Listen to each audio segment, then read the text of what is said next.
Q Developers Comedy Super Night 2. വിഷക്കാരൻ ആരാന്ന് വെച്ചാൽ എൻ്റെ വീടിൻ്റെ അടുത്ത് കിടക്കുന്ന സന്ധ്യാവ് എന്ന് പറയുന്ന ഒരു വിഷക്കാരനാണ്. കൈകാലാവതില്ലാത്തവനാണ് ദൈവമേ, ഈ പാവപ്പെട്ടവൻ എന്തെങ്കിലും തരണേ. അമ്മ അമ്മ അമ്മ അമ്മ അമ്മ.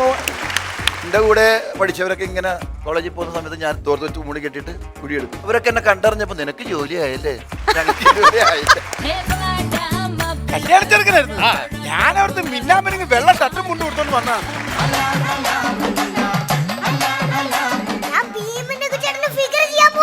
ഭീമന്റെ കുറ്റ ക്യാപ്സൂള. എന്തിനാടാ ഇവനെയൊക്കെ വെച്ചോണ്ടിരിക്കുന്നത്? പെട്രോൾ ഒഴിച്ച് കത്തിയിരടാ ഇവനെയൊക്കെ. രമണൻ വീണ്ടും വരുന്നു. രമണൻ വീണ്ടും വരുമായിരിക്കും. രമണൻ നിങ്ങളുടെ എല്ലാവരും ഒരു സ്വത്താണ്. കട്ടിലടിക്കുന്ന എമർജൻസി. അപ്പൊ എമർജൻസി പട്ടി നിനക്ക് എമർജൻസി അറിഞ്ഞൂടാ. ഹൃദയവാഹിനി ഒഴുകുന്നു നീ മധുര സ്നേഹ തരംഗിണിയായി.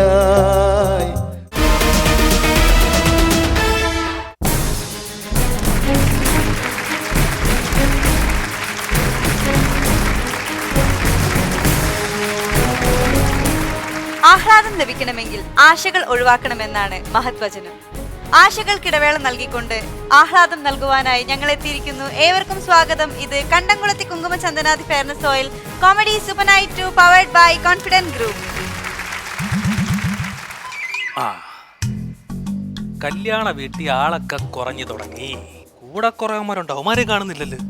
ഇതാ കുഴപ്പം. ഈ ആത്മാർത്ഥ കൂടിപ്പോയ ആദ്യം എടുത്തിയാടി ഞാനിഞ്ഞു പോരും. അയ്യോ, ഇപ്പോഴെങ്കിലും ഇനി വരാൻ തോന്നിയില്ല നിനക്ക്. നീ പറയുന്ന പോലെ അങ്ങനെ ഓടിച്ചാടിയൊന്നും വരാൻ പറ്റത്തില്ല. ഒളിച്ചും പാത്തും ഒക്കെ വരാൻ പറ്റത്തുള്ളൂ. എന്റെ പെണ്ണുമ്പോളേക്ക് ഭയങ്കര സംശയമാണ്. പിന്നെ എങ്ങനെയാ നമ്മുടെ പ്ലാനിങ്ങും കാര്യങ്ങളും ഒക്കെ? പ്ലാനിങ്ങും കാര്യം വേറൊന്നുമല്ല. കല്യാണ വീട്ടിൽ ആള് കുറഞ്ഞിട്ടുണ്ട്. തൽക്കാലം നമ്മൾ ഇവിടെ വെയിറ്റ് ചെയ്യാം. ഒരു 5 മണിയാകുമ്പം കല്യാണ പെണ്ണ് അമ്പലത്തിലോട്ട് പോവേ. ആ സമയത്ത് ഞാൻ നമ്മളെ മുരളിയുടെ പറഞ്ഞിട്ടുണ്ട് കാറുമായിട്ട് അമ്പലത്തിൽ വന്ന് നിൽക്കാൻ. പെണ്ണ് അമ്പലത്തിൽ നിന്ന് ഇറങ്ങുന്നു, നമ്മൾ പെണ്ണിനെ കടത്തുന്നു, നമ്മുടെ സുരേഷിന്റെ കൂടെ പെണ്ണിനെ കാറി കയറ്റുന്നു, നേരെ രജിസ്റ്റർ ഓഫീസിൽ പോകുന്നു, രജിസ്റ്റർ ചെയ്യുന്നു, റെയിൽവേ സ്റ്റേഷനിൽ പോകുന്നു, ട്രെയിനിൽ കയറ്റി മദ്രാസിൽ വിടുന്നു. പിന്നെ വേറൊരു കാര്യമുണ്ട്, നമുക്ക് ഈ ഏരിയ വലിയ പരിചയമില്ല. പിന്നെ പെണ്ണിന്റെ ബന്ധുക്കള് അത്ര റെഡി പാർട്ടികളില്ല. നമ്മൾ രണ്ടുപേരും മാത്രമാണെങ്കിൽ അടികൊണ്ട് പിരിന്നു പോകും. കുഴപ്പമില്ല, അവര് പ്രശ്നക്കാരാണ്. അവരെ തടുത്തു നിർത്താൻ വേണ്ടി ഒരു കിടിലൻ ടീമിനെ ഞാൻ ഇറക്കാൻ പോവാ. ആരാ? എടാ, എന്റെ വകയിൽ ഒരു അണ്ണനുണ്ട്. പുള്ളി പറഞ്ഞ കോടി കെട്ടിയ ഗുണ്ടയാ. പേരെന്തുവാ? രംഗണ്ണൻ. Singham Singham he's but a singer. ഇവൻ നടന്നാൽ പോലും ഇളമുപണൊന്നും. രംഗണ്ണൻ. രംഗണ്ണ ഇതെന്റെ കൂട്ടുകാരനാ.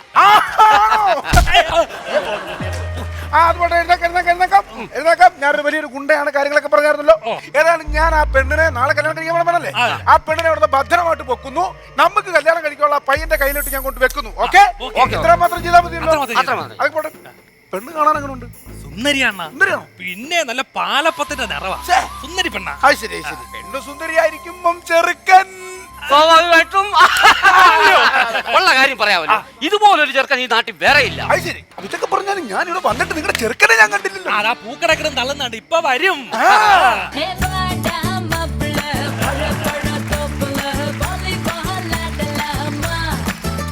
നമ്മള് പറഞ്ഞ മറ്റേ പെണ്ണിന്റെ കാമുകൻ, നമ്മുടെ ചെറുക്കൻ. കല്യാണ ചെറുക്കനായിരുന്നു. ഞാൻ അവിടുത്തെ മിന്നാമിനിങ് വെള്ള ഷർട്ടും മുണ്ട് കൊടുത്തോണ്ട് വന്നതാണ്. എന്നാ ഷേപ്പാണ് ഇതിന്റെ. എലി ചത്ത് ചീഞ്ഞ് കിടന്ന ഇതിനെക്കാളും നല്ലതാണല്ലോ കാണാൻ. നിങ്ങൾ വളർത്തുവാണോ അതോ തളർത്തുവാണോ? അതെ, നമ്മളെ സപ്പോർട്ട് ചെയ്യാൻ വന്ന ആളാ ഗുണ്ട. നീയാണോ പെണ്ണിനെ അടിച്ചോണ്ട് പോകാൻ വേണ്ടി വന്നിരിക്കുന്നത്? അതെ അതെ, ആ ഫാമിലി ചേട്ടൻ അറിയാട്ടോ. എനിക്കങ്ങനെ അറിയാന്. എന്റെ കാശ് കുറെ തിന്ന ഫാമിലി ചേട്ടാ. അവളിൽ നിന്ന് അവളെ അച്ഛനും നിന്ന കാശ്. ഇത് കണ്ട, ഇത് വിഷം. ഇത് ഈ പകുതി വർഷം ഞാൻ അവൾക്ക് കൊടുത്തിട്ടുണ്ട്. 6 മണിക്ക് ശേഷം എനിക്ക് അവളെ കിട്ടിയില്ലാക്കി. ഈ വിഷം അവളും കുടിക്കും, ഞാനും കുടിക്കും. ഒരുപാട് തോന്നിയ ദിവസം പറയരുത്. അതിനു വേണ്ടിയാ ഞങ്ങൾ ഇത്ര കഷ്ടപ്പെട്ടത്. എടാ, നിനക്ക് പോവാനുള്ള ട്രെയിൻ ടിക്കറ്റ് ഇവരെടുത്ത് എന്റെ കയ്യിൽ വെച്ചേക്കാ. വിഷം കുടിക്കാൻ നടക്കുന്നു. അലക്കാതെ നീ കിടന്നു. നിനക്ക് ആ പെണ്ണിനെ കെട്ടിയാ പോലെ. എനിക്ക് പെണ്ണ് കിട്ടി. അതിന് ചില ചുറ്റുവട്ടങ്ങളൊക്കെ ഉണ്ട്. കാര്യം എന്താ, നേരെ അങ്ങോട്ട് ചെന്ന് കയറാൻ വേണ്ടി എന്റെ അമ്മാവന്റെ വീടൊന്നും അല്ല. ആ കല്യാണ വീട്ടിൽ എല്ലാരും ഇവിടെ നിൽക്കുക. ഇത് ഭയങ്കര ഒരു റിസ്ക്കാ ഞാൻ ഈ തലയിലോട്ട് എടുത്ത് വെക്കുന്നത്. അതുകൊണ്ട് നമുക്ക് അങ്ങനെ ചുമ്മാ ചെല്ലാൻ പറ്റുമല്ല. സാധനം വല്ലതും എടുത്തിട്ടുണ്ടോ? സാധനം വല്ലതും എടുത്തിട്ടുണ്ടോ? മദ്യം എടുത്തോ? അതുകൊണ്ടുണ്ട്. അതിനുവേണ്ടി പിന്നെ കൊള്ളാം. ഇങ്ങനെ നല്ലൊരു കാര്യം നടക്കും. നിങ്ങൾ എനിക്ക് വേണ്ടി ഇത്രയും കഷ്ടപ്പെടുമ്പോ ഞാനിങ്ങനെ സാധനം എടുത്തില്ലെങ്കിൽ അച്ചിക്സ് ഇടാൻ വേണ്ടി ഒരു ഇല വിട്ടാരെങ്കിലും ഒരു ഇല വെട്ടിക്കൊണ്ടോ? എന്തുവാ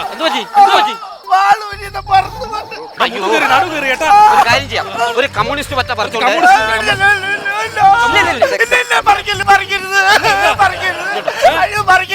എനിക്ക് തീർന്നു. എടാ, ഒരു ഗുണ്ടാണെന്ന് കരയുന്ന നോക്കടാ. അയ്യേ. രംഗണ്ണ നീറത്തില്ല. വേണ്ട വേണ്ട, കമ്മ്യൂണിസ്റ്റ് വെച്ച് വെക്കണ്ട.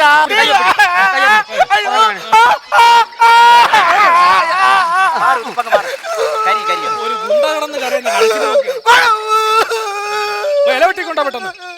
എടാ പിന്നെ എടാ ഇരുട്ടാണ് ഇവിടെ മൊത്തം. ഞങ്ങൾ ഇന്നലെ പറഞ്ഞില്ലായിരുന്നാ ഒരു എമർജൻസി ലൈറ്റ് കൊണ്ടുവരാൻ. അയ്യോ ഞാൻ എടുത്തില്ല. എടാ ഇവിടെ ഭയങ്കര ഇരുട്ടാ. വല്ല പാമ്പാ പഴുതാരാ നമ്മളെ കടിച്ചാൽ എന്ത് അതെ, അതെ, ചെയ്യും? എന്ത് ചെയ്യുമെന്ന് പറഞ്ഞു. മറന്നുപോയാ എമർജൻസി ലൈറ്റ് അല്ലേ? അതിന് പുള്ളിയെ കുറ്റപ്പെടുത്തണ്ട. എന്റെ അപ്പുവിന്റെ വീട്ടിൽ ഇരിക്കുന്ന എമർജൻസി എടുക്കാം. അപ്പൊ ഉണ്ടോ? ഞാൻ പോട്ടെ, ഞാൻ ഉണ്ടാ. അപ്പൊ ഒരു കാര്യം ചെയ്യും. അപ്പൂപ്പന്റെ വീട്ടിലല്ലേ അങ്ങടുത്ത് നീ കൊണ്ടുവരാൻ പറ.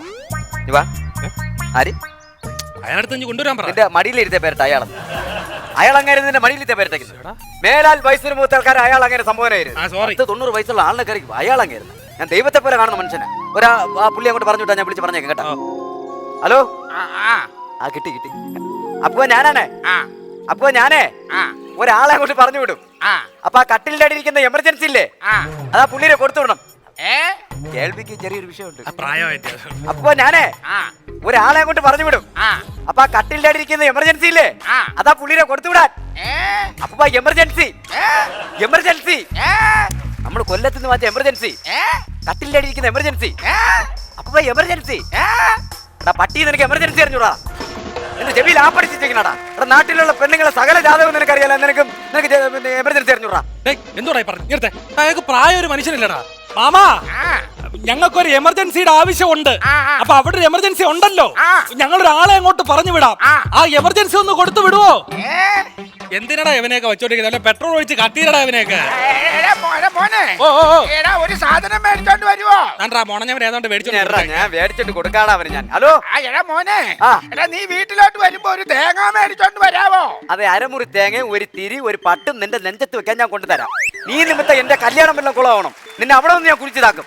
നിന്നെ കൊല്ലാട്ടെങ്ങനെ അറിയടാ? നിനക്ക് പെൻഷൻ കിട്ടണോ അറിയാടാ നിനക്ക്? മോനെ, നീ നേരത്തെ എന്തോന്നാ വിളിച്ചു ചോദിച്ചേ? ഇപ്പോഴാണ് പുള്ളി കാര്യം മനസ്സിലായത്. ഒരുപാട് പ്രാവശ്യം പറഞ്ഞു, എന്നാലും മനസ്സിലാവും. ദൈവമേ, എന്റെ അപ്പൂപ്പനെ ഞാൻ എന്തോരം വിളിച്ച് പാരി പറഞ്ഞു. ക്ഷമിക്കാൻ ദൈവശാവുണ്ടാവില്ലേ. അപ്പ ശ്രദ്ധിച്ച് കേട്ടോളാം. ഞാൻ ഒരാളെ അങ്ങോട്ട് പറഞ്ഞു വിടും. അപ്പൊ ആ കട്ടിലിന്റെ അടിയിരിക്കുന്ന എമർജൻസി ഇല്ലേ, അതാ പുള്ളിനെ കൊടുത്തു വിടാൻ. നിന്റെ അമ്മമാരെ 2ാം കെട്ടിന് നാളെ രാവിലെ ഒരാളവിടെ വരുന്നതാണ് തെണ്ടി. നീ പല്ലാത്ത വാങ്ങിച്ച് ഉണ്ണാൻ പാടാ. നിനക്ക് അത്ര കഴിഞ്ഞുള്ളത് എമർജൻസിക്ക് ഇപ്പൊ എന്തോ ഇവിടെ നിങ്ങളിപ്പോ സാധനം പഞ്ഞ് എടുത്തോടെ പുള്ളിക്കാരെ വല്ല പറഞ്ഞാലോ? അവന്റെ പല്ലടിച്ച് പറിച്ചിട്ട് എടുത്തോണ്ട് വേണം കേസ് ഞാൻ പറയാടാ. പിന്നല്ലാതെ എന്തുവാണ് ഇത്? ടച്ചിങ് തിന്നാൻ വേണ്ടിട്ടുള്ള ഇല. ടച്ചിങ് സാർ, ഒരു കാര്യം, ഞാൻ ഇതിൽ കയറി കിടക്കാം. എന്നിട്ട് 2 മൂക്കിലും പഞ്ഞ് വെച്ചിട്ട് പട്ടും പൊളച്ചിട്ട് എന്നെ തെക്കോട്ടങ്ങട് കൊണ്ടുവന്ന് കണ്ടതാ. ടച്ചിങ്സിന് മുറിച്ച് 2 ആക്കടാ. അത് കഷ്ടം നോക്കണം. ചെയ്യുന്നതിനാണെന്ന് അറിയാമോ? എനിക്ക് എന്റെ ഭാര്യ എനിക്ക് നഷ്ടപ്പെടുന്നത്. നീ എന്തിനാ പേടിക്കുന്നേ? ലോകം അറിയുന്ന ഒരു ഗുണ്ട നിന്റെ കൂടെ ഉള്ളപ്പോ നീ എന്തിനാ പേടിക്കണം? അത് മാത്രമേ എനിക്കൊരു ആശ്രയം. പിന്നെ അല്ല,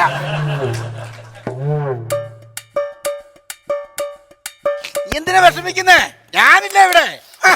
ഞാനിവിടെ ഉള്ളപ്പോ ഒരു തരം ഇങ്ങോട്ട് തരുവല്ല. ഒഴിക്കോട്ടെ.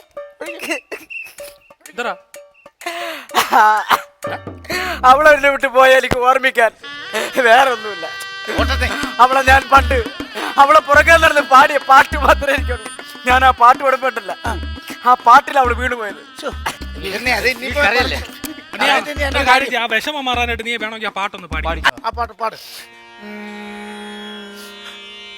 തോട്ടക്കാട്ടിലെ മമ്മദ് കാക്കാന്റെ കൊമ്പൻ മീശ റബ്ബെ കണ്ട് പേടിച്ച് വീണത് പാത്തുമ്മ. തോട്ടക്കാട്ടിലെ മമ്മദ് കാക്കാന്റെ കൊമ്പൻ മീശ റബ്ബെ കണ്ട് പേടിച്ച് വീണത് പാത്തുമ്മ.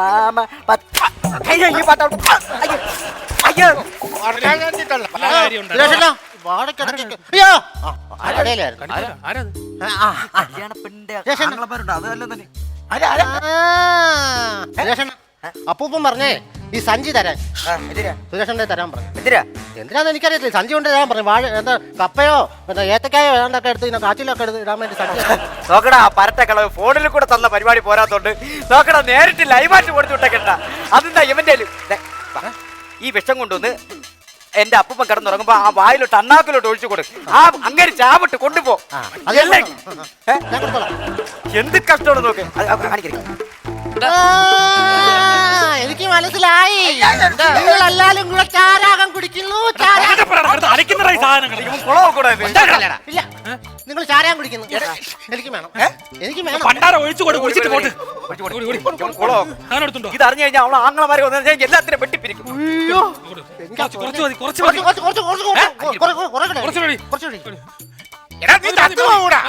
ചാവട്ടെ. നിനക്ക് വെള്ളമൊന്നും വേണ്ട ഇതിനകത്ത്. വെള്ളം ഒഴിക്കണോ? അയ്യോ അയ്യോ, എനിക്കല്ല അമ്മച്ചേ കാണുന്നേ. അയ്യോ,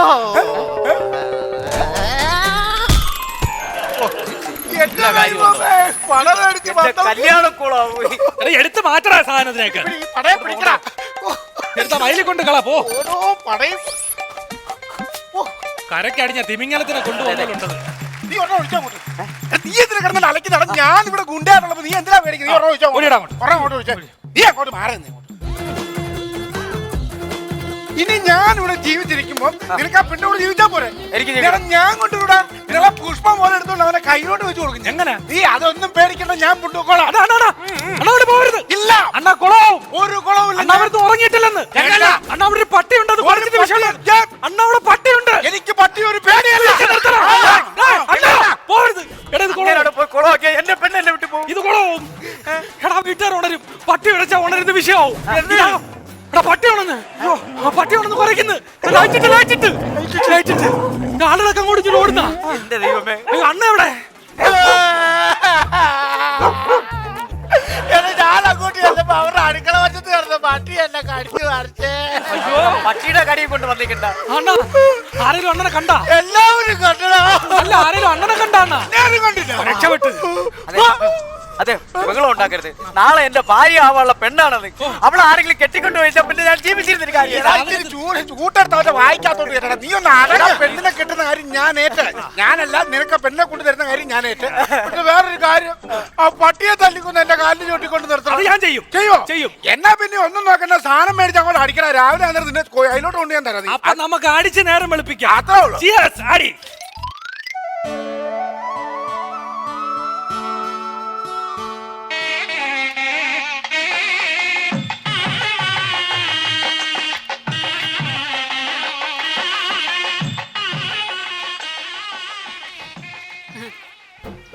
എന്നെ പണ്ടേ കുറേ നടന്ന പയ്യനാ. ഇങ്ങനെ എപ്പോഴും കള്ളു കുടിച്ച് എവിടെയെങ്കിലും ഒക്കെ കിടക്കും. അതുകൊണ്ട് ഞാനങ്ങ് വേണ്ടാന്ന് വെച്ചാ. കേട്ടമ്മ,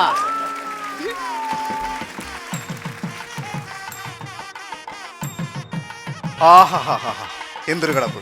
ഇതാണ് എവിടെയെങ്കിലും ഒരു കല്യാണം ഉണ്ടെങ്കിൽ കള്ളും കുടിച്ചിട്ട് വാഴത്തോട്ടത്തിലും കപ്പത്തോട്ടത്തിലും തെങ്ങിന്റെ തടത്തിലും. എഴുന്നേരട്ടാ, എഴുന്നേര് വാ. അവിടെ സദ്യ കയറി, നീ സദ്യ കഴിക്കേ. കല്യാണമൊക്കെ കഴിഞ്ഞ് വാ. സദ്യ കഴിക്കണില്ലേ? കല്യാണം കഴിഞ്ഞ പിന്നെ ഇപ്പൊ ചെന്ന സദ്യ കഴിക്കാം. വേണ്ടില്ലേ? കല്യാണം കഴിഞ്ഞ? ആ. അയ്യോ, എന്റെ പെണ്ണിനെ കൊണ്ട് പോയേ. എന്റെ പെണ്ണിനെ കൊണ്ട് പോയേ. അയ്യോ, എവരാമാര് എന്റെ കള്ളം മാറ്റി കുടിച്ചിട്ട് എന്റെ എന്റെ പാച്ച് കൊണ്ട് എന്റെ കാശ് നശിപ്പിച്ച്.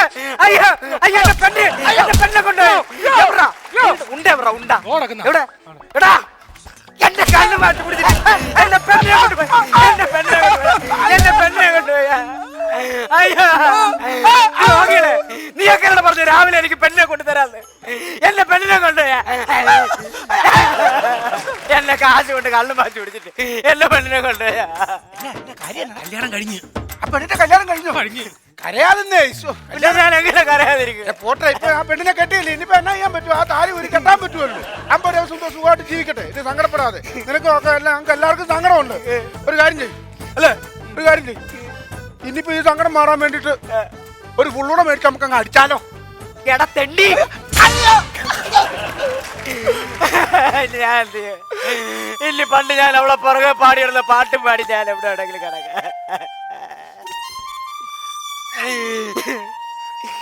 തോട്ടുകാട്ടിലെ മമ്മദ് കാക്കാന്റെ കൊമ്പൻ മീസ.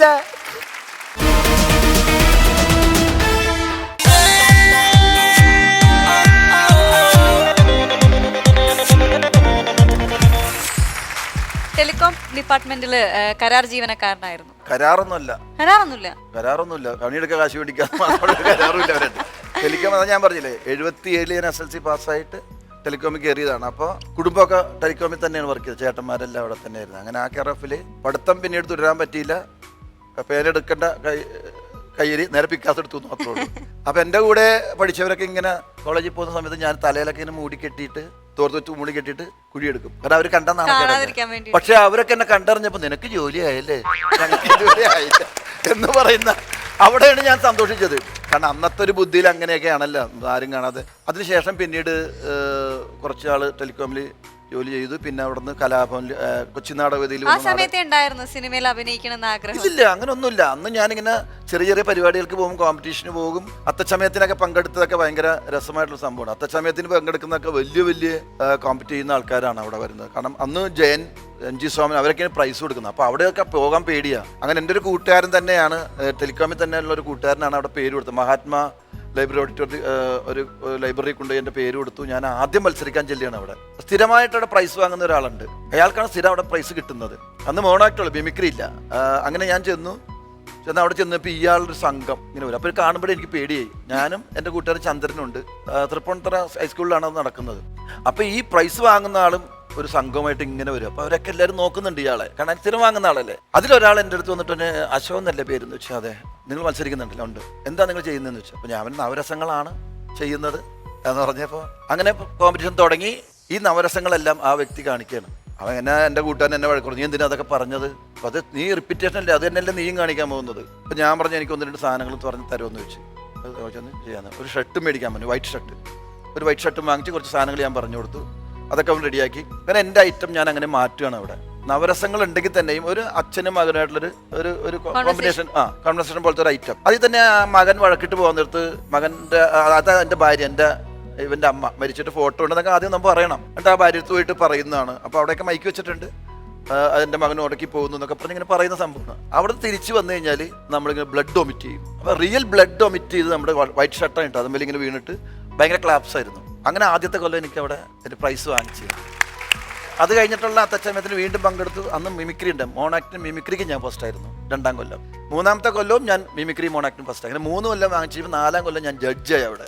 അതിനുശേഷം ഞാൻ സിനിമയിൽ വന്നതിന് ശേഷം ആ അത്തച്ചമയം കലാപരിപാടി ഞാൻ ഉദ്ഘാടനം ചെയ്തു സിനിമ നടന്നിട്ട്. അപ്പം അങ്ങനെ ഒരു ഭയങ്കര ഭാഗ്യം എനിക്ക് അവിടെ കിട്ടിയിട്ടുണ്ട്. അതാണ് നമ്മളുടെ മിമിക്രിയിൽ നിന്നും നമ്മളൊരു പൊതുവേദിയിലേക്ക് കയറുന്നുള്ള ഏറ്റവും വലിയൊരു അവസരം കിട്ടിയത് അവിടെയാണ്. പിന്നെ അങ്ങനെ കുറച്ച് നാൾ ഞാൻ കലാഭവൻ്റെ കൂടെയും കൊച്ചി നാടകവേദിയിൽ, അത് കഴിഞ്ഞ് പിന്നെ ഹരിശ്രീയിൽ വന്നു. ഹരിശ്രീയിൽ നിന്ന് പിന്നെ സിനിമയിലേക്ക്, അതായത് ഹരിശ്രീയുടെ ഫസ്റ്റ് ഫിലിമാണ് പപ്പൻ, പ്രിയപ്പെട്ട പപ്പൻ. അതിൽ സിദ്ദിഖ് ലാലിൻ്റെ കഥയാണ് തിരക്കഥ. സത്യനന്ദിക്കാട് ഡയറക്ഷൻ, മോഹൻലാൽ, റഹ്മാൻ, തിലകേട്ടനൊക്കെ അതിൽ അഭിനയിച്ചു. അതിൽ ഞാൻ ഹരിശ്രീയിൽ ഉണ്ടായതുകൊണ്ട് ഒരു ഭജനക്കാരൻ്റെ വേഷം ഞാൻ അന്നൊരു വലിയ വേഷം തന്നെയാണ് അത് ചെയ്തു. പിന്നെ ആ പടം അന്ന് ഞാൻ പറഞ്ഞില്ല, പുറത്തെ അങ്ങനത്തെ ഒരു സബ്ജക്റ്റ് ആയതുകൊണ്ട് അന്നത്തെ ഇത്ര ഇതായില്ല. പിന്നീട് അങ്ങോട്ട് നമ്മൾ ഹരിശ്രീ തന്നെ ഇങ്ങനെ തുടർന്നു. കുറെ കഴിഞ്ഞപ്പോൾ നമ്മൾ സിനിമയിലേക്ക് വന്നു. അങ്ങനെ പോകുന്നു. ഒരു നടൻ മാത്രമല്ല, നല്ലൊരു ഗായകൻ കൂടിയാണ്. ഒന്നും പറയാൻ പറ്റൊന്നുമില്ല. കന്യയ്യപ്പൻ എന്ന് പറഞ്ഞ ആൽബത്തിൽ പാടിയിട്ടുണ്ട്. അതൊക്കെ പാടി പോണല്ലേ, അതൊക്കെ ഒരു നിമിത്തം പോലെ പാടിയതാണ്. അയ്യപ്പ ഭക്തിയാന്ന് പറഞ്ഞ പാടണമെന്ന് ആഗ്രഹം ഉണ്ടായിരുന്നു. അന്ന് എൻ്റെ കൂട്ടുകാർ തന്നെ ചെയ്ത ഒരു ആൽബത്തിൽ ഒരു പാട്ട് പാടി, അത്രേ ഉള്ളൂ. ഒരു പാട്ട് ഞങ്ങൾക്ക് വേണ്ടി പാടിത്തരൂ. ഇപ്പൊ പാടാന്ന് പറഞ്ഞാൽ വലിയ പണിയാണ്. ഞാൻ ഒന്നാമത് പാട്ടിന്റെ ലിറിക്സ് ഒന്നും എനിക്ക് അറിയില്ല. അറിയാവുന്ന പാട്ടെന്ന് പറഞ്ഞാൽ ഞാൻ സ്ഥിരം പാടുന്ന ഒരു പാട്ട് തന്നെയാണ്. ആയിക്കോട്ടെ, ഏത് പാട്ടായാലും കുഴപ്പമില്ല. ഹൃദയവാഹിനി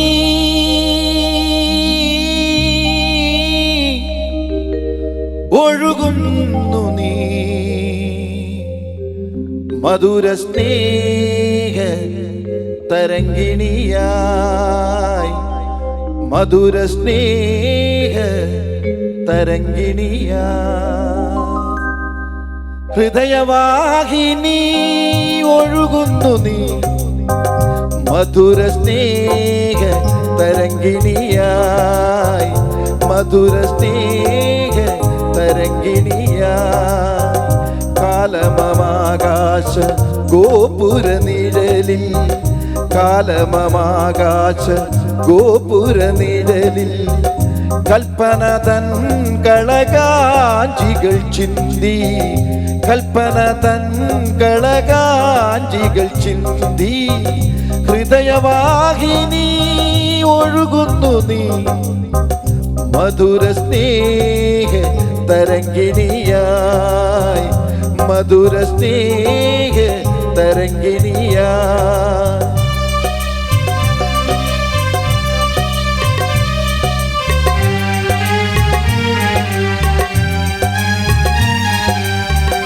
അച്ഛനാമേരുവിൽ നീ ഉത്ഭവിച്ചു, അമ്മയാം താഴ്വര തന്നിൽ വളർന്നു.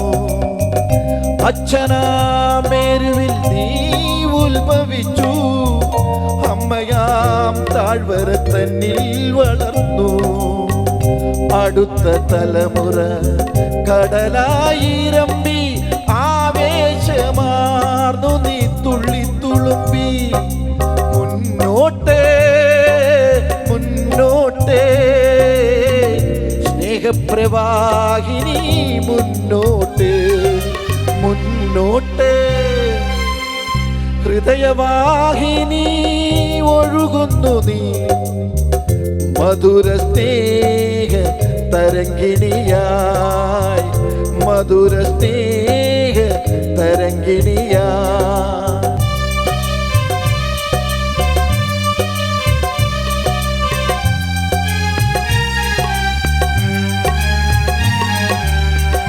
ബന്ധനമെന്നത് തടവാണെങ്കിലും ബന്ധൂരമാണതിനോർമ്മകൾ പോലും.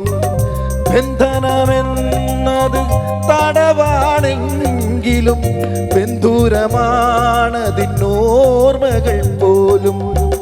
നാളെയെ പുണരാൻ മുന്നോട്ടൊഴുകും, ഇന്നലെ പിന്നിൽ തേങ്ങിയൊതുങ്ങും.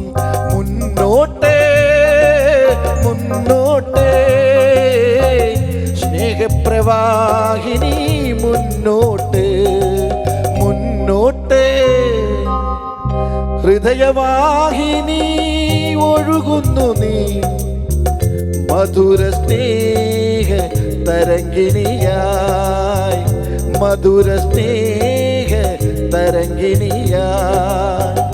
കാലമമാകാശ ഗോപുര നിഴലിൽ, കാലമമാകാശ ഗോപുര നിഴലിൽ കൽപ്പന തൻ കളകാഞ്ചികൾ ചിന്തി, കൽപ്പന തൻ കളകാഞ്ചികൾ ചിന്തി. ഹൃദയവാഹിനി ഒഴുകുന്നു നീ, ഒഴുകുന്നു നീ, ഒഴുകുന്നു നീ. ഹാസ്യ കഥാപാത്രങ്ങൾ മാത്രമല്ല, ഗൗരവമേറിയ കഥാപാത്രങ്ങളും ചേട്ടൻ കുറെ ചെയ്തു. അപ്പോൾ ഈ മിമിക്രി ഒക്കെ ഇതിനെ എത്രത്തോളം സഹായിച്ചിട്ടുണ്ട്? മിമിക്രിയേക്കാൾ ഉപരി നമ്മൾ കാണുന്ന ആൾക്കാരാണ്, നമ്മുടെ സമൂഹത്തിൽ നമ്മൾ കാണുന്ന ആൾക്കാർ. പിന്നെ ഒരു തമാശ ഉണ്ടാകുന്ന ശരിക്കും വേദനയിൽ നിന്നാണ്. ഞാൻ നേരത്തെ പറഞ്ഞില്ലേ, ഒരു വേദന ഉണ്ടെങ്കിൽ ഞാൻ ഇപ്പോഴും എൻ്റെ മനസ്സ് വേദനിച്ചാൽ അതിൻ്റെ അകത്തൊരു സന്തോഷം കണ്ടെത്തുന്ന നേരത്തെ പറഞ്ഞ പോലെ തന്നെ അങ്ങനെ ഒരാളാണ്. ഇപ്പോൾ പാർവതി പരിണയം തന്നെ പടമാണ് എനിക്ക് ബ്രേക്ക് കിട്ടിയ പടം. അതിൻ്റെ അകത്ത് ഹമ്മ ഹമ്മ ഹമ്മ എന്ന് പറഞ്ഞാൽ വൃക്ഷക്കാരൻ്റെ വേഷം. അത് കൊക്കരക്കോ എന്ന് പറഞ്ഞൊരു പടം ഞാൻ ചെയ്തുകൊണ്ടിരിക്കുകയാണ്. അപ്പോൾ അതിൻ്റെ അടുത്ത് തന്നെ വേറെ PG വിശ്വപ്രസാദിൻ്റെ ഒരു പടം നടക്കുന്നുണ്ട്, പാർവതി പരിണയം. അതിന് ഷിബു ചക്രവർത്തി എന്ന റൈറ്റർ എന്നെ വിളിച്ചിട്ട് അന്ന് നേരത്തെ പറഞ്ഞിരുന്നു ഒരു 3 സീനുള്ളൂ, നീ ഒന്ന് അഭിനയിക്കും. ഞാൻ ചെയ്യാം എന്ന് പറഞ്ഞു. അപ്പോൾ കൊക്കരക്കോ ഇത് രണ്ടും ഒരേ സ്ഥലത്ത് നടക്കുന്നുണ്ട്. ദിലീപിനോട് ഞാൻ പറഞ്ഞില്ല, ഞാൻ പോകാൻ പറ്റില്ല, ഇവിടുന്ന് എനിക്ക് ടെൻഷനാണ്, ഇവിടുന്ന് പോയിട്ട് അവിടെ ചെയ്യാൻ പറ്റും. ചെല്ലിട്ട് നല്ല വേഷമാണെന്ന് പറഞ്ഞ് ദിലീപ് എന്നെ നിർബന്ധിച്ച് വിട്ടതാണ്. അവിടെ ചെന്ന് കഴിഞ്ഞപ്പോൾ വിശ്വപ്രസാദ് പറഞ്ഞു, ഇവിടെ ഇതൊരു ഭിക്ഷക്കാരനാണ്, താൻ ഇവിടെ വന്നിട്ട് ഒരു 25 ദിവസത്തെ എടുത്ത് തരും മുകേഷ്, എന്നിട്ട് അവിടെ നിന്ന് ഒരു മൊന്ത അടിച്ചുകൊണ്ട് പോകണം എന്ന് പറഞ്ഞു. അമ്മ എന്തെങ്കിലും തരണേ, ഒരു പാവപ്പെട്ട ഭിക്ഷക്കാരൻ. ഇതാണ് ഡയലോഗ്. അപ്പം ഞാൻ പറഞ്ഞു, ഞാൻ എന്തെങ്കിലും അഡീഷണൽ പറഞ്ഞാൽ കുഴപ്പമുണ്ടോ? ഒന്നും എനിക്ക് കുഴപ്പമില്ല, പക്ഷേ താൻ മദ്രാസിൽ ഒന്ന് ഡബ് ചെയ്ത് തന്നെ, വേറെ ആൾ വെച്ച് ഡബ് ചെയ്യാൻ പറ്റുമൊന്നുമില്ല. ശരി, ഞാൻ ചെയ്യാമെന്ന് പറഞ്ഞു. അങ്ങനെ വാതിൽ തുറന്നിട്ട് വരുന്ന വഴി എൻ്റെ മനസ്സിലേക്ക് എന്തോ ഒരു ഭയങ്കര ഒരു ദൈവത്തിൻ്റെ അനുഗ്രഹം പോലെ ആ ഡയലോഗ് എൻ്റെ മനസ്സിൽ. ആ ഡയലോഗ് വരാൻ കാരണം അത് ഞാൻ പറയാം. വന്ന് വരുന്നത്, കൈകാലാവതില്ലാത്തവനാണ് ദൈവമേ, ഈ പാവപ്പെട്ടവൻ എന്തെങ്കിലും തരണേ, അമ്മ അമ്മ അമ്മ അമ്മ അമ്മ. അന്ന് ആ പാട്ട് ഹിറ്റാണ്. അപ്പോൾ ഈ ഷോട്ട് അപ്പം തന്നെ എല്ലാവരും കൈയടിച്ചു, ക്യാമറ ഷെയ്ക്കായി. ഇഷ്ടമാനാണ് ചേട്ടൻ കസേരന്ന് വീണ്ടും ചിരിച്ചിട്ട്. എനിക്കതൊരു ആദ്യത്തെ എൻ്റെ ഗിഫ്റ്റാണത്. അത് ആ സീൻ 3 സീൻ എന്നുള്ള 12 സീനായിട്ട് ഡെവലപ്പ് ചെയ്തു. ആ പടമാണ് എനിക്ക് ബ്രേക്ക് കിട്ടി സിനിമയിൽ. അപ്പോൾ അതെല്ലാം ഈ ഭിക്ഷക്കാരൻ ആരാന്ന് വെച്ചാൽ എൻ്റെ വീടിൻ്റെ അടുത്ത് കിടക്കുന്ന കപ്പൽ വള്ളിയുടെ മുമ്പിൽ കിടക്കുന്ന ഒരു സന്ധ്യ എന്ന് പറയുന്ന ഒരു ഭിക്ഷക്കാരനാണ്. അയാൾ എപ്പോഴും പറയുന്നൊരു ഡയലോഗാണ്. അപ്പോൾ ഒബ്സർവേഷൻ എന്ന് പറയുന്നത് എല്ലാ കലാകാരന്മാർക്കും ഉണ്ടെങ്കിൽ നല്ലതാണ്. ബാവുട്ടിയുടെ നാമത്തിൽ എന്ന സിനിമയിലെ നല്ല കഥാപാത്രമായിരുന്നു. ബാവുട്ടിയുടെ നാമത്തിൽ ഞാൻ ഡിഫറെൻ്റ് ആയിട്ടുള്ളൊരു ക്യാരക്ടറായിരുന്നു. അതും ഈ പറഞ്ഞ പോലെ അതിന്റെ പിന്നിൽ എന്നെ ഈ പടത്തിന് വിളിക്കുന്നത് എൻ്റെ പ്രൊഡക്ഷൻ കൺട്രോളർ വിളിച്ചിട്ട് എന്നോട് പറഞ്ഞു, സേതു ചുറ്റും ഇങ്ങനെ ഒരു വേഷം ഉണ്ട്. വേഷം എന്നല്ല, രഞ്ജിയുടെ പടത്തിലൊരു വേഷം. അയ്യോ, രഞ്ജിയുടെ പടത്തിൽ എന്ന് പറഞ്ഞപ്പോൾ തന്നെ നമുക്ക് ആകെ ആദ്യം, കാരണം അങ്ങനെ വലിയ ഗംഭീര സബ്ജക്റ്റുകൾ, ബലമുള്ള സബ്ജക്റ്റുകളൊക്കെ ചെയ്തിട്ടുള്ള വലിയൊരു സ്ക്രിപ്റ്റ് റൈറ്ററും ഡയറക്ടറും കൂടി ആയിട്ടുള്ള ആളുടെ പടത്തിൽ എന്ന് പറയുമ്പോൾ ഞാൻ എന്താ വേഷം, അത് ഇതുവരെ ചെയ്യാത്തൊരു വേഷം. GS വിജയനാണ് ഡയറക്ടർ. ഉടനെ വിജയേട്ടൻ വളരെ അടുത്ത സുഹൃത്താണ്. 2 ദിവസം കഴിഞ്ഞപ്പോൾ വിജയേട്ടനെ വിളിച്ചു. വിജയേട്ടൻ എന്താണ്, നമ്മൾ ആ പടത്തിന് വിളിച്ചിട്ടുണ്ടായിരുന്നു, എന്തായാലും വേഷം. വിജയേട്ടൻ പറഞ്ഞു, നീ ചെയ്യാത്തൊരു വേഷമാണ്. വീണ്ടും അങ്ങനെ തന്നെ കിട്ടിയ മറുപടി. അതിനുശേഷം ഞാൻ രഞ്ജിയേട്ടനെ വിളിച്ചു. രഞ്ജിയേട്ടൻ അശോകനാണ്, ഇങ്ങനെ വേഷം പറഞ്ഞിട്ടുണ്ട്, എന്താണ് വേഷം എന്നൊന്ന് അറിഞ്ഞാൽ കൊള്ളായിരുന്നു. അശോകൻ ചെയ്യാത്തൊരു വേഷമാണ്. അത് മനസ്സിലായി, എല്ലാവരും ഇത് തന്നെ പറഞ്ഞു, പറയാൻ എന്തെങ്കിലും ആകാംക്ഷ ഉണ്ടെന്ന് പറഞ്ഞു. ബുള്ളറ്റ് ഓടിക്കുമെന്ന് വെച്ച് ഞാൻ ഓടിച്ചിട്ടില്ല, എന്നാൽ ഓടിച്ച് പഠിച്ചു എന്ന് പറഞ്ഞു. ബുള്ളറ്റ് ഓടിച്ചു, ബുള്ളറ്റ് ഓടിക്കും. ബുള്ളറ്റ് കുറച്ച് ദിവസം ഓടിച്ചു തന്നു. ഫസ്റ്റ് ഡേ ഞാൻ അവിടെ ചെന്ന് രഞ്ജിയേട്ടനെ കണ്ടു. വരും എന്ന് പറഞ്ഞു, മീശ എടുക്കണം എന്ന് പറഞ്ഞു. മീശ എടുക്കാമെന്ന് പറഞ്ഞു. അങ്ങനെ മേക്കപ്പ് മാൻ്റെ അടുത്ത് പറഞ്ഞു, ഇങ്ങനെ ഇതെല്ലാം ആകുമ്പം മീശയൊക്കെ എടുത്ത് ആ വിഗെല്ലാം വെച്ചിട്ട് വരാൻ പറഞ്ഞു. വന്നപ്പോൾ മേക്കപ്പ് ചെയ്ത് ഡ്രസ്സ് ചെയ്ത് വന്നപ്പോൾ മമ്മൂക്ക അവിടെ ഇരിപ്പുണ്ട്. മമ്മൂക്ക ആദ്യം ഒരു സെക്കൻഡ് മമ്മൂക്കൊക്കെ മനസ്സിലായില്ല. മമ്മൂക്ക ഇങ്ങനെ വന്ന് നോക്കിയിട്ട്, ആ അലവി ഇനിയിപ്പോ നിന്നാ മതിയല്ലോ, നമ്മളൊക്കെ ഔട്ടല്ലേ എന്ന് പറഞ്ഞിട്ട് മമ്മൂക്ക അങ്ങനെ ആ വേഷം ചെയ്തത്. പക്ഷേ എനിക്ക് തോന്നുന്നു ഞാൻ ചെയ്ത എൻ്റെ കരിയറിൽ നല്ല വേഷങ്ങളിൽ വളരെ ശ്രദ്ധിക്കപ്പെട്ട ഒരു വേഷമാണ്. മമ്മൂക്കായിട്ടുള്ള സൗഹൃദം എങ്ങനെയാണ്? മമ്മൂക്ക വളരെ സിമ്പിളാണ്. മമ്മൂക്ക അതുപോലെ തന്നെ അഭിനയിക്കാൻ നേരത്തും നമ്മളോട് ഇപ്പം ഞാൻ അണ്ണൻ തമ്പി തന്നെ പടം ചെയ്യുമ്പോൾ മമ്മൂക്ക ഞാനും കൂടിയിട്ട് ഒരു ഷോട്ട് എടുത്തിട്ടുണ്ട്. ഒരു മീറ്റിംഗ് ആണത്. അപ്പോൾ ഒരു ഡയലോഗ് ഇങ്ങനെ പറഞ്ഞ്, നമ്മളൊക്കെ ഇങ്ങനെ ഒറ്റ സ്ട്രക്ചറിൽ ഇത്രയും എക്സ്പീരിയൻസും നമുക്കില്ലല്ലോ, ഒരു ഡയലോഗ് പറഞ്ഞിട്ട് തെറ്റുന്നു എൻ്റെ. അപ്പോൾ നമുക്ക് ഷോട്ട് എടുത്തിട്ട് ഇങ്ങനെ അവിടെ അപ്പുറത്തിരിക്കണം, ഞങ്ങൾ ക്യാമറ ഇങ്ങനെ അതിൻ്റെ പുറയിലിരിക്കും. മമ്മൂക്ക അപ്പോൾ ഇങ്ങനെ ലാപ്പ് എടുത്ത് വെച്ചിട്ട് നോക്കുന്നുണ്ട്. എന്നാലും എല്ലാം ശ്രദ്ധിക്കും മമ്മൂക്ക. രണ്ട് ചെവിയും ഇങ്ങനെ നടക്കും. ആ കണ്ണും ഇടയ്ക്ക് നോക്കുകയും ചെയ്യും. ലാപ്പിൽ എന്ത് ചെയ്യുന്നു. പക്ഷേ അവിടെ നിന്ന് മമ്മൂക്ക പറഞ്ഞു, അച്ഛാ അത് 2 മുറിച്ച് പറ എന്ന് പറഞ്ഞു. അപ്പോൾ അതിൻ്റെ ഇടയ്ക്ക് ഒരു പോസിറ്റ് പറയാൻ പറ്റും. അപ്പോൾ കറക്റ്റായി. സിനിമയിൽ ഏറ്റവും കൂടുതൽ സൗഹൃദം ഉള്ളത് ആരുമായിട്ടാ? അങ്ങനെ ഏറ്റവും കൂടുതൽ എന്ന് പറയാനായിട്ട് ഒരുപാട് പേരുണ്ട്, ഒരാളായിട്ടൊന്നും പറയാൻ പറ്റില്ല എനിക്ക്. അതുപോലെ തന്നെ സത്യം ശിവം സുന്ദരം സിനിമയിൽ വളരെ നല്ല കഥാപാത്രമായിരുന്നു. അതിൻ്റെ അകത്ത് ശരിക്കും ഞാൻ ചെയ്യേണ്ടത് ജഗദീഷ് ചെയ്യേണ്ട വേഷമാണ്. ഞാൻ പിന്നെ സെന്റിമെന്റ്സ് ഒക്കെ ഉള്ളപ്പോൾ ഞാൻ ഇത് ചെയ്യാം, കൊതിയാണെന്ന് ഞാൻ മറ്റേ വേഷം ചെയ്തുകൂടെ എന്ന് വെച്ച് എന്നാ ചെയ്തോ. അങ്ങനെ ആ വേഷം ചെയ്തത്. അത് വലിയ നല്ല രസികം വേഷമായിരുന്നു, ഗംഭീര വേഷമായിരുന്നു. അതിലെ പാട്ടും എല്ലാം ഭയങ്കര ഹിറ്റ്.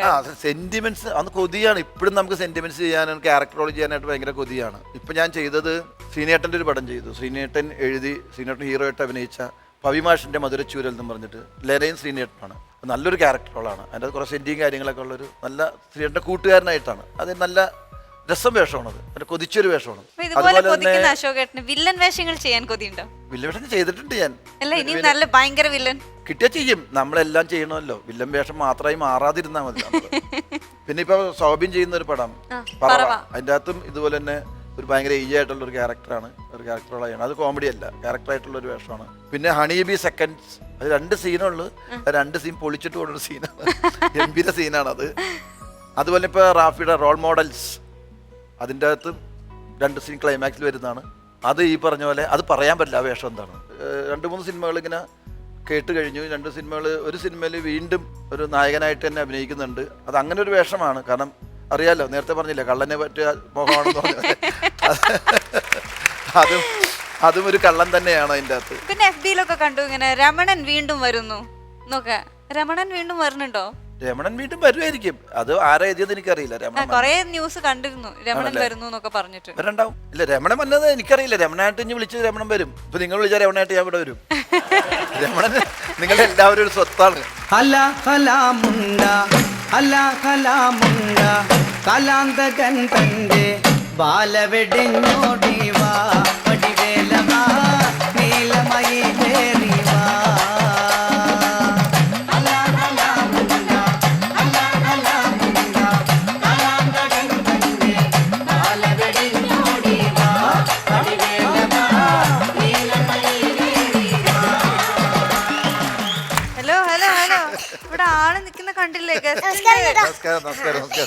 എവിടെ പോയിട്ട് വന്നേ? ഞാനൊരു പ്രോഗ്രാം കഴിഞ്ഞു വരാണേ. പ്രോഗ്രാമാ? എന്ത് പ്രോഗ്രാം? വേഷം ഒന്നും കണ്ടിട്ട് മനസ്സിലായില്ലേ? ഇല്ല. ഞാൻ ഭീമന്റെ ചേട്ടന് ഫിഗർ ചെയ്യാൻ പോവാണ്. ഭീമന്റെ ഭീമന്റെ ക്യാപ്സൂളാ?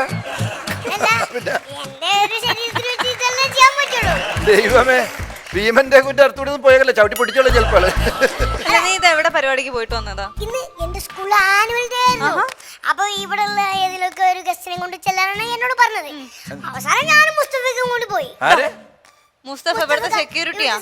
സെക്യൂരിറ്റി അയാളെ കിട്ടുള്ളൂ, വേറെ ആരെങ്കിലും കൊണ്ടുപോകാനില്ല. 5 പൈസ ഇല്ലാതെ പൊറാട്ടി ഉള്ളിക്കറിക്കും വേണ്ടി മാത്രം ഈ ചേച്ചി വരും. അല്ല, ഐറ്റം ഒന്ന് മാറ്റിയാ മതി. പൊറോട്ട ഉള്ളിക്കറി എന്നുള്ള ഐറ്റം മാറ്റി ചിലപ്പോ വരും. അല്ല മുസ്തഫക്ക് എവിടെ പോയി? എവിടെ മുസ്തഫക്ക് എവിടെ? ഇതൊക്കെ ഇവിടെ ഉണ്ട്. എന്നാ വിളിക്ക്. അങ്ങനെ വിളിച്ചിട്ടൊന്നും കാര്യമില്ല. പിന്നെ എങ്ങനെ വിളിക്കണം? അൻസിബ ചേച്ചി ഒരു പാട്ട് പാട്. ഞാൻ പാട്ട് പാടണോ? ആ, ഉഷാറായിട്ടൊന്ന് പാട്ട് പാട്.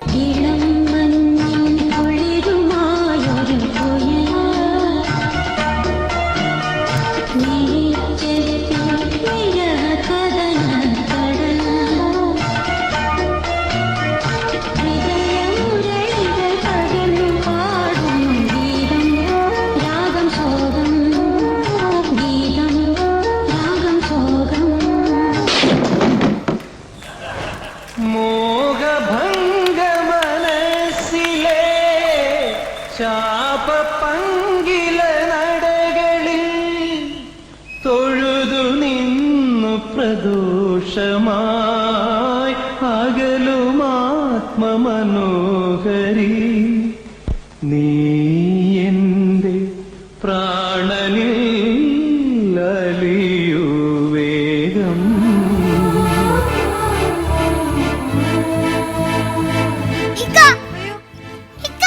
ഇക്കാലടാ ചിക്കു, അങ്ങനെയാണ് വിളിക്കുന്നത്. അങ്ങനെയാണ് വിളിക്കുന്നത്. മുസ്തഫക്ക് എന്ത് പറ്റി മുസ്തഫക്ക? അത് സംഭവം വേറൊന്നല്ല. ലാലേട്ടന്റെ നിന്നിഷ്ടം എന്നിഷ്ടം കാണിക്കാൻ പറഞ്ഞിട്ടേ മൂപ്പര് തന്നിഷ്ടം കാണിച്ചു. പള്ള നിറച്ച് കിട്ടിയിട്ടും വരും ആയിപ്പോ. എന്റെ മുസ്തഫക്ക ശരിക്കും എന്താ പറ്റിയത്? ആൻസിക്ക് എപ്പോ വേണേലും ഇവിടുന്ന് പിരിഞ്ഞു പോകാം. My phone number please 2255. Ancy അല്ല അൻസിബ. അത് തന്നെ, അൻസിബയ്ക്ക് എപ്പോ വേണേലും ഇവിടുന്ന് പിരിഞ്ഞു പോകാം. എന്നോട് ചോദിക്കണമെന്ന് ഞാൻ പറയുമായിരുന്നു. എടോ, തനിക്ക് നാണാവൂല ഈ പയ്യനെ വിളിച്ചോണ്ട് പരിപാടിക്കൊക്കെ പോകാനായിട്ട്? അയ്യോ, ഞാനതിന് അവിടെ പരിപാടി അടിച്ച് കസറി വെച്ച് വന്നേക്കോ. ഞാൻ അത് സൂപ്പർ ഹിറ്റ് പരിപാടിയായിരുന്നു. അതായിരിക്കും ഇങ്ങനെ വന്ന് വീണ് അടി കൊണ്ടിട്ട്. അതല്ലേ? അത് അടികൊണ്ട് വന്നൊന്നുമല്ല. ഞാനത് അവിടെ കാണിച്ചത് അതുപോലെ ആയി ആയിട്ട് ഇവിടെ വന്ന് സ്റ്റേജിൽ കാണിച്ചതാ. അങ്ങനെ വന്നതാ. അത് തന്നെയല്ല, ഞാൻ ഈ ഡ്രസ്സിൽ വന്നോണ്ടാണ് അങ്ങനെ ചോദിച്ചത്. അല്ലല്ല, അവിടെ വന്ന് വീണപ്പോ എനിക്ക് തോന്നുന്നുള്ളൂ എന്താ ഈ ഡ്രസ്സിൽ വരാൻ കാരണം. ഇതെന്റെ പരിപാടി കൊടുത്തിട്ട് വന്നൊന്നുമല്ല. പിന്നെ അവിടെ ഒരു ആനയ്ക്ക് മതവളയി. അവിടെ ആനയെ കൊണ്ടുവന്ന് ആനയ്ക്ക് മതവളയി. എന്റെ പരിപാടി ആന കണ്ട? അങ്ങനല്ല, ഈ ആന പരിപാടി ഉണ്ടായിരുന്നു. പക്ഷെ എന്റെ പരിപാടി കണ്ടിട്ടില്ല മതവളയത്. പിന്നെ ഈ ആന കണ്ടപ്പോഴേ എനിക്ക് മനസ്സിലായി ഈ ആനയ്ക്ക് ഇന്ന് മതവളവും. അതെങ്ങനെ മനസ്സിലാവാ? എനിക്കറിയാവുന്ന ഒരു ലക്ഷണം കാണുമ്പോൾ ആനയ്ക്ക് മതം പൊട്ടില്ലെന്ന് എനിക്ക് മനസ്സിലാവും. അതെങ്ങനെ? അപ്പൊ ഈ എനിക്ക് മനസ്സിലാവുന്ന വെച്ചാൽ ഞാൻ ഈ സിനിമാ നടന്മാരെയൊക്കെ ഫിഗർ ചെയ്യുന്നുണ്ട്. ഞാൻ നന്നായിട്ട് ഒബ്സർവ് ചെയ്യും. ആരെ കണ്ടാലും എന്ത് കണ്ടാലും ഒബ്സർവ് ചെയ്യും. അപ്പൊ എനിക്ക് മനസ്സിലായി ഈ ആനയ്ക്ക് മതം പൊട്ടുമെന്നുള്ള എനിക്ക് മനസ്സിലായി. അത് ഞാൻ തെളിയിച്ചു തരാം. അതായത് ഈ മതം പൊട്ടാൻ പോണ ഈ ആനയുടെ ആദ്യത്തെ ലക്ഷണം എന്ന് പറഞ്ഞു കഴിഞ്ഞാൽ KP ഉമ്മർ സാറിനെ പോലെ കണ്ണിങ്ങനെ ടൂരിട്ടും. അത് കഴിഞ്ഞിട്ട് ഭരത് ഗോപി സാറിനെ പോലെ പെടറിയിട്ട് വെട്ടിക്കും. ഹായ്, കണ്ട ഭാവമുണ്ടോ തനിക്ക്? അങ്ങനെ ഇട്ട് വെട്ടിക്കും. അത് കഴിയുമ്പോൾ പ്രേം നസീർ സാറിനെ പോലെ നിന്ന് കുണുങ്ങും. അമ്പടി കള്ളി മണ്ടി പെണ്ണ് ഇങ്ങനെ എന്നൊരു കുണുക്കമുണ്ട്. ഇത് കഴിയുമ്പോൾ ജയൻ സാറിനെ പോലെ ഇങ്ങനെ മസിൽ പിടിക്കും. ഏറ്റവും അവസാനം ബാലങ്കേ നായർ സാറിനെ പോലെ എടുത്തു വെച്ച് ഓടും. അല്ലെങ്കിൽ കൂടെ ഇരിക്കുന്ന പെമ്പിള്ളാരെ ആമ്പിള്ളാരെ ഇട്ട് ഓടിച്ചു കളയും. ഹായ്, ആന്ധ്രാക്കാരൻ, അവന്റെ മകൾ. അങ്ങനെ ഒരു ഓട്ടമുണ്ട്. ഇതാണ് മതം പൊട്ടാൻ പോണ ആനയുടെ ലക്ഷണം. എന്റെ അശോകേട്ട, ഇത് ഇവിടുത്തെ സെക്യൂരിറ്റി മുസ്തഫ. ഇത്ര പേടിയുള്ള ഒരു മനുഷ്യനെ ഞാൻ കണ്ടിട്ടില്ല. എനിക്കാ പേടി. എന്റെ പൊന്നി ചേട്ടാ, എനിക്ക് അങ്ങനെ എല്ലാരും ഒന്നും പേടിയൊന്നുമില്ല. ആവശ്യമില്ലാത്ത നിന്നോട് ചോദിച്ചാടാ ഇതിപ്പോ. ആവശ്യമില്ലാത്ത കാര്യമല്ല നിന്നോട്. ഭാര്യനെ പേടിയാണല്ലേ? ചുമ്മാതാന്ന് വെറുതെ ഇല്ലാതെ പറഞ്ഞിട്ടുണ്ടാക്കി. എനിക്ക് ഭാര്യ പേടിയൊന്നുമില്ല. ആണോ? അല്ല, അങ്ങനെയാണ്. എനിക്ക് പേടിയുണ്ടെങ്കിൽ ഇന്നലെ അവൾ എന്റെ മുമ്പിൽ കുനിഞ്ഞു കുമ്പിട്ട് ഇന്നലെ മുട്ടുകുത്തി ഇങ്ങനെ മുട്ടുകുത്തി എന്നിട്ട് പറയുക, പേടിച്ച് കട്ടിന്റെ അടി കയറിക്കാതെ ഇറങ്ങി മാറാണ് ആറിയുന്നു. ആരാ? നിങ്ങളാ? എന്നോടാണ് പറയുക. അത്ര ഭയങ്കര. ശരി. അപ്പൊ ഭാര്യ അങ്ങനെ നല്ല നാമതയൊക്കെ ഉപയോഗിക്കാറുണ്ടല്ലേ? അതെ അതെ, ഇടയ്ക്കൊക്കെ അവൾ ഉപയോഗിക്കാറുണ്ട്. അനുഭവം ഗുരു. നീ എന്തിനാ ആവശ്യമില്ലാത്ത വർത്താനം ഇവിടെ പറയുന്നത്? നീ തന്നെ സ്കൂളിൽ പരിപാടിക്ക് കൊണ്ടുപോയ കഥ ഞാൻ പറഞ്ഞ ചരിത്രം പറയട്ടെ. എന്റെ ചേട്ടാ ഇത് കേട്ടോണ്ട് ഞാൻ എന്റെ മനസ്സ് വിഷമം കൊണ്ട് ഞാൻ പറയാം. ഞാൻ ഇവന്റെ സ്കൂളിൽ എന്റെ കൂടെ പരിപാടിക്ക് പോയി. അവിടെ ചെന്നപ്പോൾ കാണാൻ ഒരു 10-25 പെമ്പിള്ളാർ ഇവന്റെ കൂടെ പഠിക്കുന്നത്. യവളുമാരെല്ലാം കൂടെ വളയം ചേർന്ന് നിൽക്കുന്നു. യവൻ അതിന്റെ നടുക്ക് ശ്രീകൃഷ്ണനെ പോലെ ഇങ്ങനെ ഇരിക്കുന്നു. എന്നാൽ അവൻ ആ വളയത്തിൽ നിന്നൊന്ന് പുറത്തിറങ്ങണമെന്നോ തൊട്ടടുത്തുള്ള അധ്യാപനോട് ഒരു പരാതിപ്പെടണമെന്നോ അവന് തോന്നിയില്ല. ഈ ജിലേബി വളയത്തിനിടയിലേ ഒരു ഉറുമ്പ് വെട്ടാലേ ആ ഉറുമ്പിന് തോന്നോ പുറത്ത് വരാനേ. എങ്ങനുണ്ട് യഥാ ഇവന്റെ സ്വഭാവം? അതെ, ഇവിടെ നിന്നിട്ട് എന്തിനു ഞങ്ങളെ സമാധാനം കളയണേ? യൂണിഫോം എവിടെ? യൂണിഫോം പുറത്ത് കിടപ്പണം. ഞാനിപ്പോ പരിപാടിക്ക് പോകണ്ട. എന്നാ യൂണിഫോം ഇടാതെ ഇങ്ങോട്ട് വരരുത്, ഇട്ടിട്ട് വാ. ഇവിടുന്ന് ഇറങ്ങി പോകണമെങ്കിൽ വേറെ സഹായം എനിക്ക് ചെയ്തു തരണം. ഞാൻ ഇറങ്ങി പോകണമെങ്കിൽ എനിക്കൊരു ഒരു പഞ്ച് മ്യൂസിക് വേണം. അത് പഞ്ചാദ്യം തരാം, അതിന് പറയും മ്യൂസിക് കിട്ടാതെ. അല്ല വേണ്ട, ആ മ്യൂസിക് ഇടുമ്പോ അത് പഞ്ചായിക്കോളൂ. ഇഷ്ടംപോലെ പഞ്ച് എനിക്ക് കിട്ടിയിട്ടുണ്ട്. ഒരു കാര്യം ചെയ്യും, യവന്റെ ഭീമന്റെ മുന്നേ പാട്ടില്ലേ, ആ പാട്ടിട്ടാ ഞാനങ്ങ് പോയേക്കാം. ഒന്ന് സൂരജിന്റെ പാട്ട് പ്ലേ ആവട്ടെ. കലാന്തകൻ തന്റെ ബാലവെടിഞ്ഞോടി വാ പടിവേലവാ നീലമയി വേരിവാ.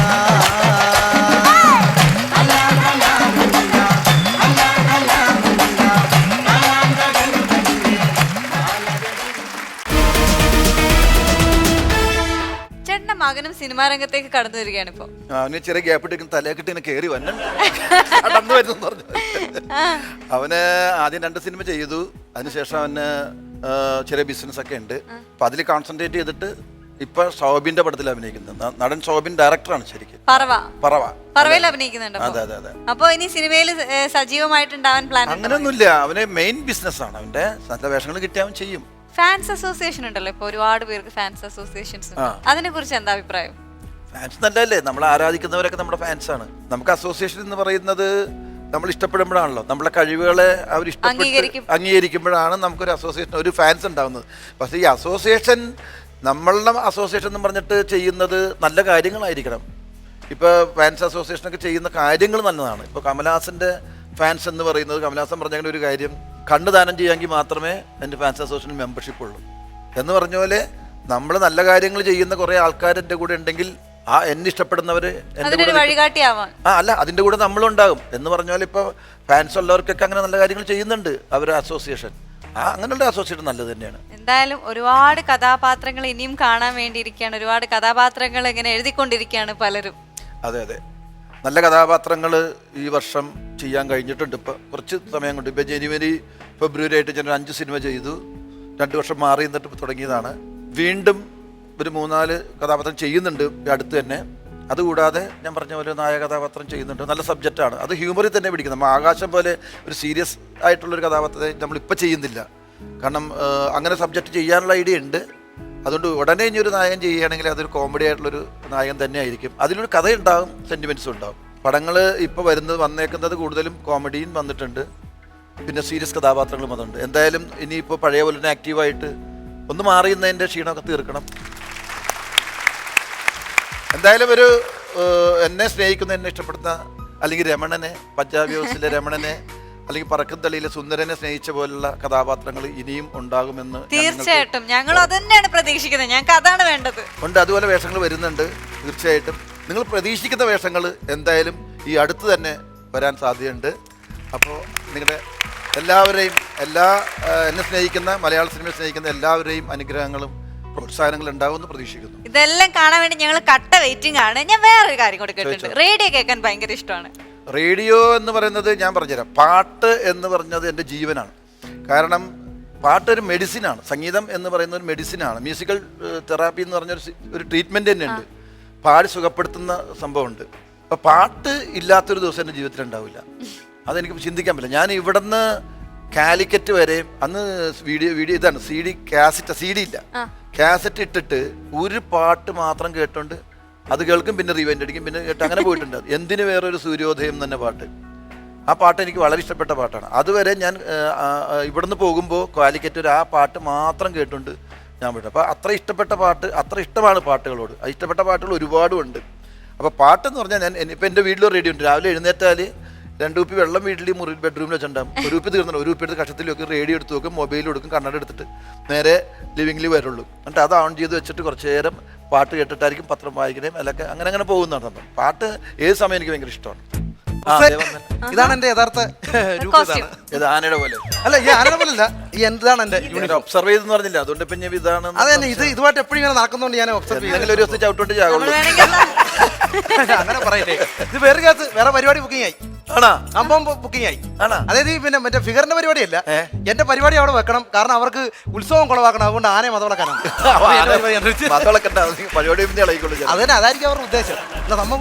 എന്നാലും ഞങ്ങളുടെ ഈ ഫ്ലോറിൽ വന്ന് പാട്ട് പാടിത്തന്നു, കുറെ വിശേഷങ്ങൾ പങ്കുവച്ചു. ഞങ്ങൾ നൽകുന്ന സമ്മാനമാണ് പറക്കാട് ജോൾസ് നൽകുന്ന തങ്കത്തിൽ പൊതിഞ്ഞ ആന. വളരെ സന്തോഷമുണ്ട്. അതായത് ആനകൾ ഒരുപാടെണ്ണം എനിക്ക് കിട്ടിയിട്ടുണ്ട്. പക്ഷെ ഇത്രയും മനോഹരമായ ഒരു ആന ഫ്ലവേഴ്സിൻ്റെ ഈ ഫ്ലോറിൽ നിന്നിട്ട് വളരെ സന്തോഷമാണ്. ഇത് ഈ വർഷത്തെ ആദ്യത്തെ ഗിഫ്റ്റാണ് എൻ്റെ. ഇത് വീട്ടിൽ വരുന്ന ആനകളൊക്കെ ഞാൻ ആർക്കെങ്കിലും കൊടുക്കാറുണ്ട്. ഇത് ഞാൻ ഒരിക്കലും എൻ്റെ മരണം വരെ ഇത് കൊടുക്കൂല. ഞാനിത് വീട്ടിലുണ്ടാവും. ഫ്ലവേഴ്സ് ചാനൽ ഒരു ആനയെ പോലെ കലാലോകത്ത് മതമിളകിയ ഒരു ചാനലായി മാറട്ടെ എന്ന് ആശംസിക്കുന്നു.